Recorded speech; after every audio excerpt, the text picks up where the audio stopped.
les limites, c'est que, bon, par exemple, nous, on a donc cette propriété d'avoir des idées. C'est pas trop... Enfin, de création autonome. La machine n'a pas du tout. On a, par exemple, on a des acquis, bien sûr, ce qu'on a appris, mais on a aussi un inné. Justement, ces capacités de faire des processus complexes dans notre... d'activer des processus complexes dans notre cerveau. La machine, pas du tout. Nous, on a conscience à peu près de ce qu'on fait, en général. La machine, pas du tout. Nous, on a un affect et des émotions. Oui. La machine, pas du tout, et c'est parfois un atout, d'ailleurs, de la machine. Par exemple, notamment sur le trading automatisé, il vaut mieux que la machine n'ait pas trop de sentiments, par rapport aux investisseurs humains. Bon, donc, vous voyez, surtout, elle ne fonctionne pas pareil. C'est-à-dire que l'intelligence artificielle a ses domaines d'excellence, l'intelligence humaine a ses domaines d'excellence, et ce ne sont pas les mêmes. Mais grosso modo, effectivement, l'intelligence artificielle n'est peut-être pas le terme le mieux choisi, parce qu'elle n'est pas très intelligente au sens où nous entendons l'intelligence de l'esprit humain. Bien sûr.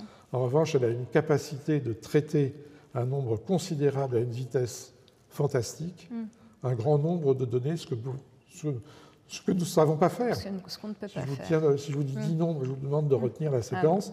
Voilà. Ce ne sera pas possible. Bon, pour la machine, ce n'est même pas une question. Elle fait ça en une nanoseconde. Bon. Bien sûr. Donc voilà, c'est plutôt que ces deux intelligences ne fonctionnent pas pareil. Donc l'inquiétude un peu transhumaniste que le cerveau artificiel va remplacer le cerveau humain, ce n'est pas vraiment d'actualité.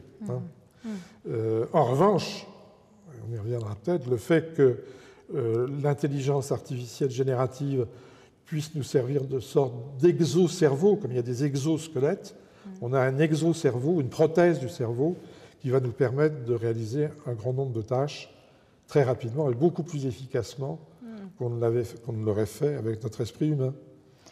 Il vaut mieux réserver notre esprit humain aux tâches que nous seuls savons faire et pas les machines, et de déléguer aux machines les tâches à faible valeur ajoutée ou... Oui, pas forcément à faible valeur ajoutée, mais qui nécessitent leur qualité à elles, qui est de pouvoir traiter très rapidement un très grand nombre de données.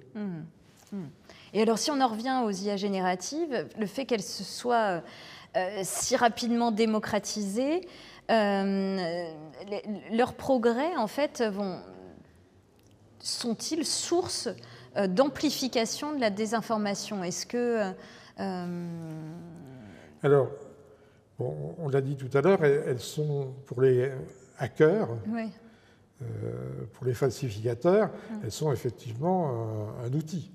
Elles sont un outil intéressant qui permet de gagner en efficacité, quel que soit le but.